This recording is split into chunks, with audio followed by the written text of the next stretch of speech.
I was watching a clip before you arrived where a lady who's an author of a book that's just come out said that talking about our problems makes them worse. And I was wondering if that's true.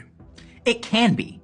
So I think this is a big problem, is that talking about our problems can absolutely make things worse. So let's understand a couple of things. So the first is that there's this assumption that talking about your problems makes them better, but there are actually very specific things that need to happen in order for talking about your problems to make things better.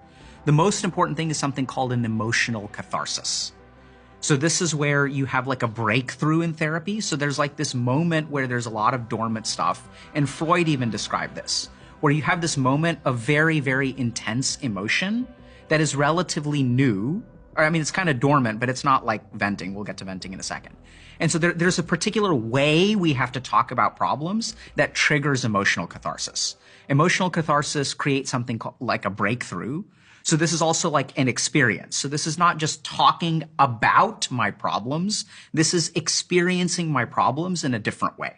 So it's kind of like touching the hot pan. Mm-hmm. Usually it's kind of painful. So when we're doing like work with a trauma survivor, we don't want to just talk about the trauma. We want to sort of dig into it a little bit more and have an emotionally healing experience.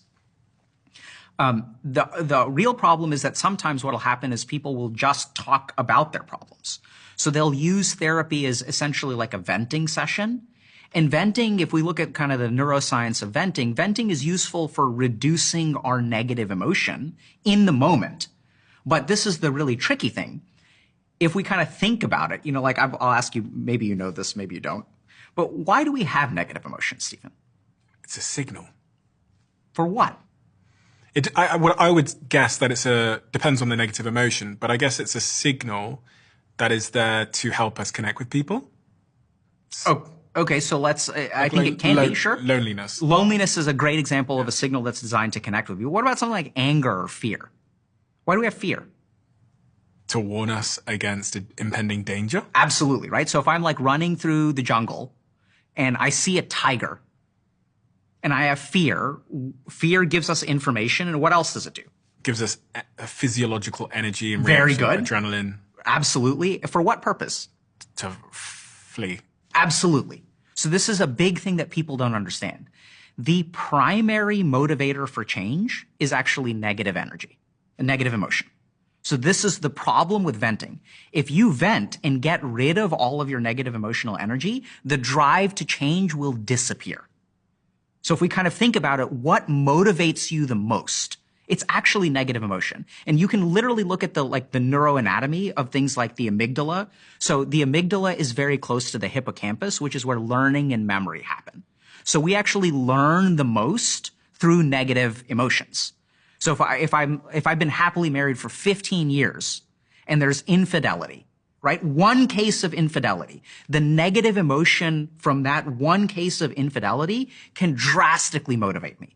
So one of the biggest problems that I see is that we try to get rid of our negative emotions, and in doing so, we actually hamstring our motivational capability. So I've seen this a lot where people will come in and they'll go through like what they think therapy is, which is like, actually same guy, Mike, came in and he'd like kind of talk about his problems. And I was like, Mike, is this helping? So I was still a trainee at the time. So he'd been seeing me for about 6-8 months. And I was like, you come in here and you kind of talk about your problems, but like you don't seem to be getting better. I didn't know how to do therapy at the time. And then he's like, isn't that what I'm supposed to do, is come in and talk about my problems? I was like, yeah, I think so. I was a second-year psychiatry resident, but I was like, is this helping? He's like, no. And I was like, okay, we got to do something else then. Coming in and just venting is not actually psychotherapy. That's not like, so talking about your problems, reducing your negative emotional energy can actually keep you stuck. And if you pay attention to people in your life, you'll notice that there are some people who just like bitch all the time, right? They're just like constantly complaining. They're constantly venting, and they don't actually do anything to change their life. It's interesting because with the advent of social media, you now get reinforced by